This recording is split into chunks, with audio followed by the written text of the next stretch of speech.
My name's Scott A. Clark. I write thrillers in the vein. I like to say it's if The Girl with the Dragon Tattoo had been written by Douglas Adams, then you're right about in the right neighborhood. Uh, you could probably guess by my accent, I'm American. I'm currently based near Nashville, Tennessee, although I originally hail from the Washington, D.C. area. I've been writing for probably about 8 years, but I didn't publish my first book until 2022 at the ripe old age of 47. So, Is that so nothing wrong with that? I like to say that, because it's never too late to get Mm. started. So, yeah, I've got two published books out right now. The Duchess and the Accidental Thief was my first, and then just last October, I published The Duchess and the Indigo Child, which is the second in the series. What inspired the Duchess and the Indigo Child? So, obviously, it's the second book in the series, so I definitely wanted to keep going with it.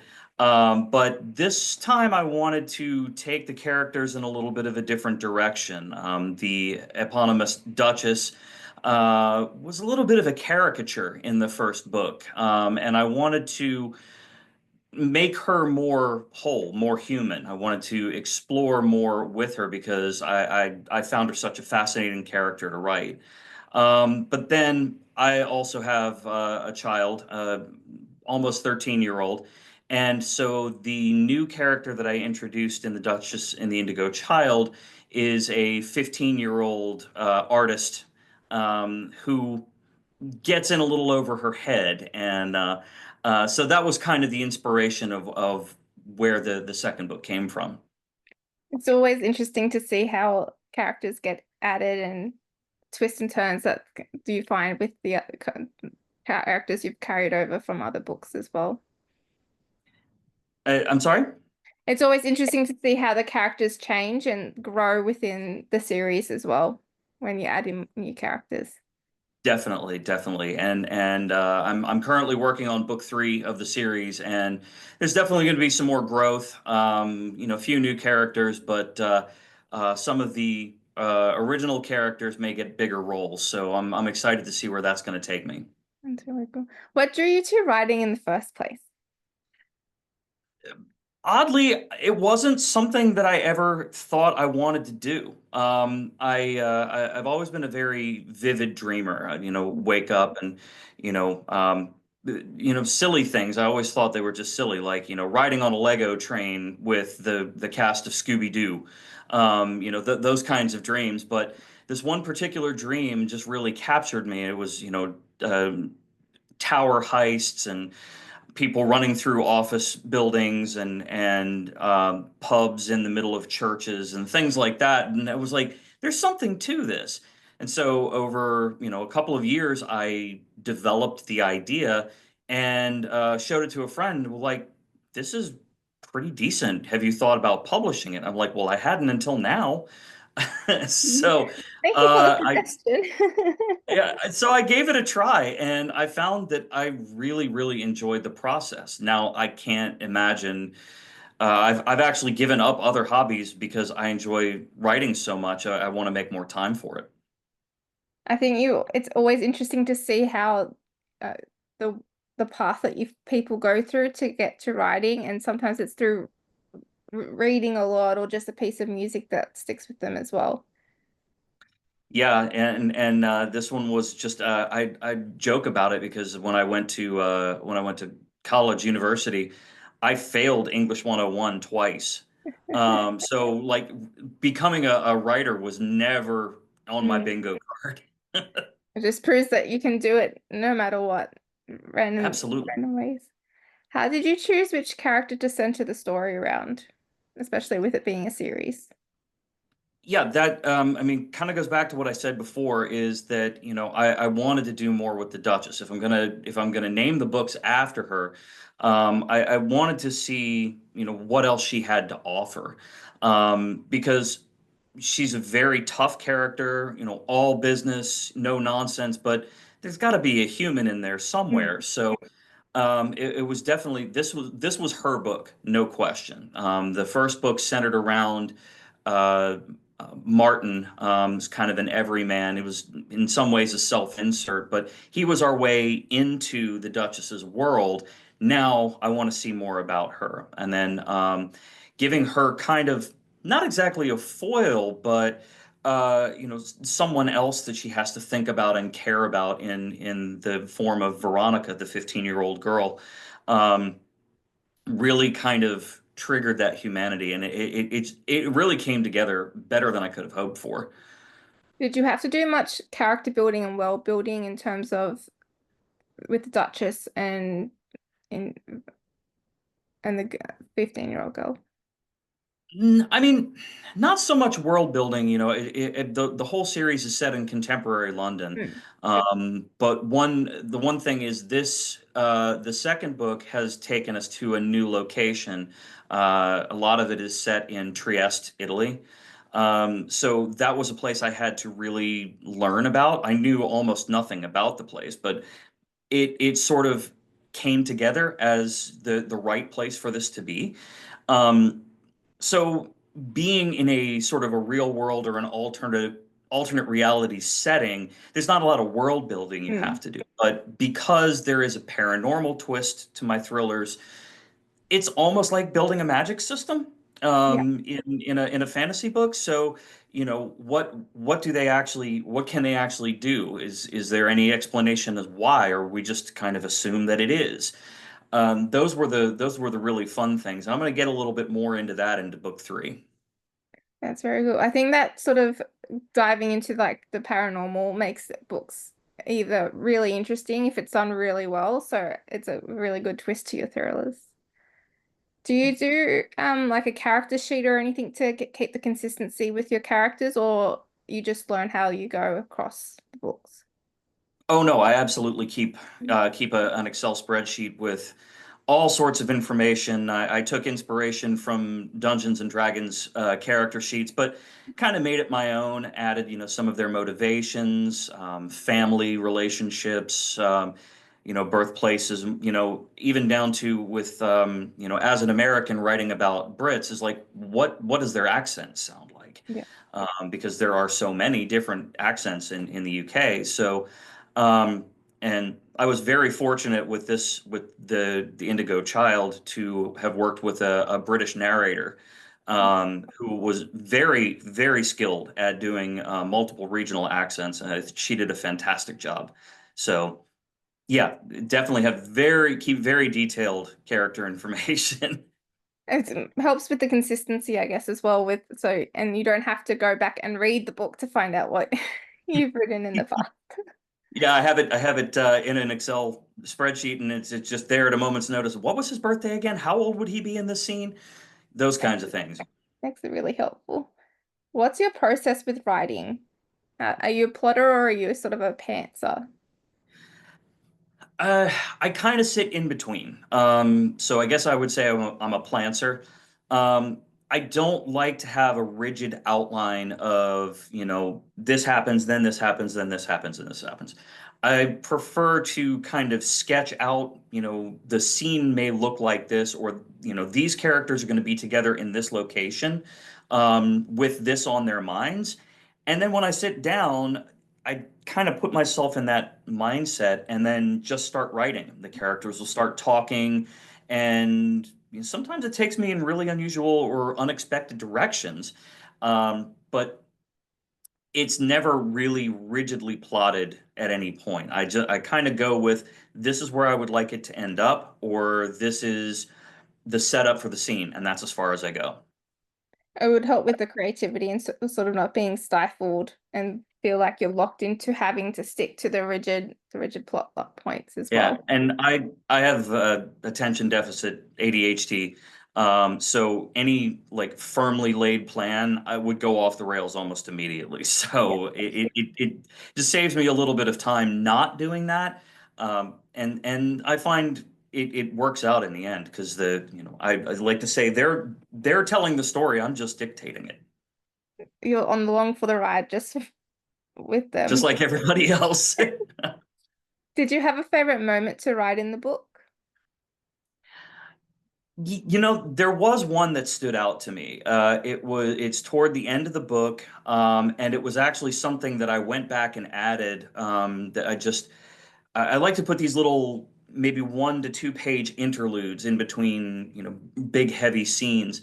And it was a scene between one of my main characters, Martin, and his best friend, Maureen, um, sitting at a pub, watching rugby. And he has this big epiphany, and she kind of, applies her tough love and gives, kind of drops some wisdom on him. And like all of a sudden, there's this like really great friendship moment to which they're like, now let's just sit here and get drunk watching rugby. And that's exactly what they do. So it was a really touching moment between them, Mm. with, to really kind of dive into what it means for them to be friends. So it was a lot of fun to write, and I think it reads well. I think those sort of moments are sometimes left off the page as well, so it's really good to see and read it on the page as well. Mhm. Which of your characters do you relate to the most and why? Well, obviously, I'd have to say Martin here because he was, the original dream was in first person. I was the person running through there, and so Martin is kind of me, but almost aspirationally. Some of the things that I wish I were, and some of the traits that I admire in some of my other friends, in aggregate. So I relate to him the most because in many ways he is me, but um, in some ways his friend Maureen that I mentioned is also a very meaningful character, because I have some tremendous women in my life. My wife, many of my friends are women, and very strong women. And I, I kind of write my characters as aggregations, not direct, aspects of any of my friends. But she's a wonderful like protector. She's kind of foul-mouthed. But she loves him dearly as a friend, and is kind of, like I said, that tough love. But she's very personal for me to write because of so many people that go into that character. Mm. I think you can't go write any really good, meaningful characters that people can connect to without having it bits and pieces of people that you know making the character. Yes, it very much informs how they end up on the page. And some of my friends are particularly artful in profanity, so that goes into it as well. Makes it easier to writing that dialogue as well sometimes. That is exactly what she would have said. Are there any books or authors that inspired you in to become a writer or in your writing? Well, I would be remiss if I didn't say Douglas Adams. The Hitchhiker's Guide to the Galaxy was one of the first books I really truly connected with. It's informed a lot of my vocabulary. It's informed a lot of my sense of humor over the years. But I always got into Douglas Adams just more as a reader. Um, probably the book or the series that got me into like, oh, like no, this is kind of like what I'm doing, is the James S. A. Corey The Expanse series, like Leviathan Wakes. I read that and I was blown away at the quality of the writing for one, but that it felt familiar. Like this is, some of my early drafts. I'm like, okay, I'm heading in this kind of direction. I don't think my books would have prologues if not for Mhm. them. So uh, the that really was what told me I could be a writer. I think you need someone to sort of aspire to and like, oh, they're really fantastic this aspect of their writing, and I would like to be something like that. That's sort of the main sort of goal you can set for yourself as well. Definitely, undoubtedly. What advice would you give to a writer working on their first book? And if you were given any advice when you started out? I, they say with age comes wisdom. I haven't found it yet, but I'm working on it. But I think. My biggest from my personal journey, one of the biggest pieces of advice I would say to new authors is take your time. Being Mm. an author, being a writer, it's not a sprint, it's a marathon because releasing the book is just the beginning of the journey. So don't take shortcuts, don't settle for good enough. I did that with my own book, and that's why the first book was actually released twice, because I changed the cover, I changed the title, because after I got it out there, I just wasn't happy with it. I got go fever. I was like, I've got a date, I've got to get it out there, I've got to get it out there, partially to assuage my ADHD mind of like, I'm not going to abandon this project Mm. halfway. But you can afford to take your time. There is more time than you think. And like I said, the release day is just the beginning. So make it something that you're happy with before you give it to the world, and it'll make it a lot easier going forward. I think with social media too, like everyone sort of has that expectation that they need things in hands and meeting the sort of the trends as well. It's like, no, you don't need to do that. No, no, you really don't. It and another thing, and kind of like be kind to yourself with deadlines, especially if you're self-publishing. You're the boss, you get to set those deadlines. Don't burn yourself out with them. It's like if you need an extra week, give yourself an extra week. It'll still be there. It's not going to disappear on you. Uh, Exactly. do you have a favorite writing snack or drink? Um, if I'm writing at home, I love a good cup of tea. Um, as again, as an American writing about Brits, it's a little cup of tea gets me in the mood, kind of puts me in their world. But I do find sometimes I require a change of scenery or just a little bit of um, maybe inspiration. There's a tap room near my house that I love to go right. One of the best things about it is there are no televisions anywhere. So I can kind of put my headphones in and I can sit down with a nice beer and start typing away, and next thing I know, 3 or 4 hours has disappeared. So as for snacks, it's kind of whatever we have in the house. Anything sweet or savory doesn't matter. No, no, just I'm a mood snacker. Yeah. I think all of us are a bit of a mood snacker as well. Whatever tickles the fancy at the time. Yep, absolutely. Do you listen to music while you write? You said that you sometimes sit with your headphones in. Do you listen to music or is it sort of just to block out noise? No, I definitely write with music. Although with my ADHD, sometimes it's hard for me to process music with words while I'm trying to write words. So I tend to focus, or I tend to play more instrumental music, electronic music, things like that. I've recently discovered what I would call 60s and 70s library jazz. In back in the 60s, they did these music libraries, and like favorite television shows like Monty Python's Flying Circus, they use these music libraries to, for incidental music through the episodes and whatnot. And it's wonderful. It's great concentration music, and you hear something, and all of a sudden you're like, wait a minute, I think I've heard this song before. I recognize this. Yeah. I think I wouldn't be able to write with lyrics because I feel like I would still, if I was particularly if writing dialogue, I would write the lyrics as a dialogue, not so much It's a the real whole danger. character thing. No question. It's a real danger. It's just where, you kind of like get lost paying attention to the music and your hands kind of stop typing, and then 10, 15 minutes disappears. Yeah, this turns into a karaoke session instead of a writing session. Yeah, in a way, yeah. And my final question is, who has been the biggest supporter of your writing? Well, my family, for certain. My wife, my 13-year-old.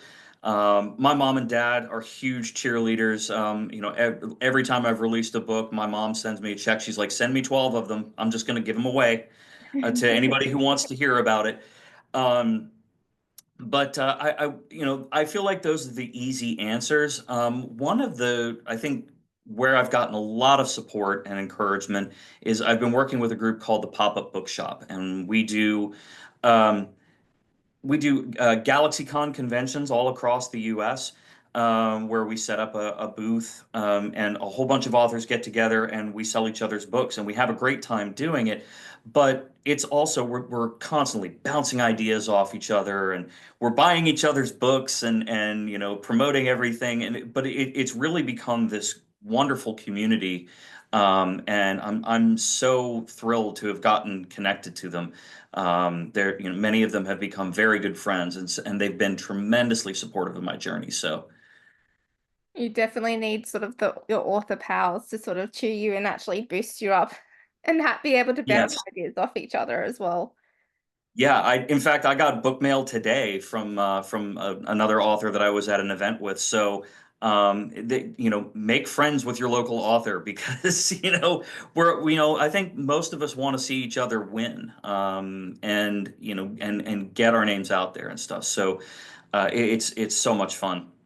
Yeah, it's really great to see how like helpful each all the authors are. Like everyone wants each other to succeed. There's no competition or anything with it. It's all very supportive. Yeah, yeah, it's been great. I'm looking forward to maybe possibly as many as six of those conventions this year, all across the U.S. And I honestly can't wait. The conventions are the best part because you get to meet readers and all the other authors as well. So they're the best. Exactly, exactly. And the odd celebrity here and there. I was fortunate enough at the last one to meet Weird Al Yankovic, which my 13-year-old self is like doing fist bumps in the air. And they're the best.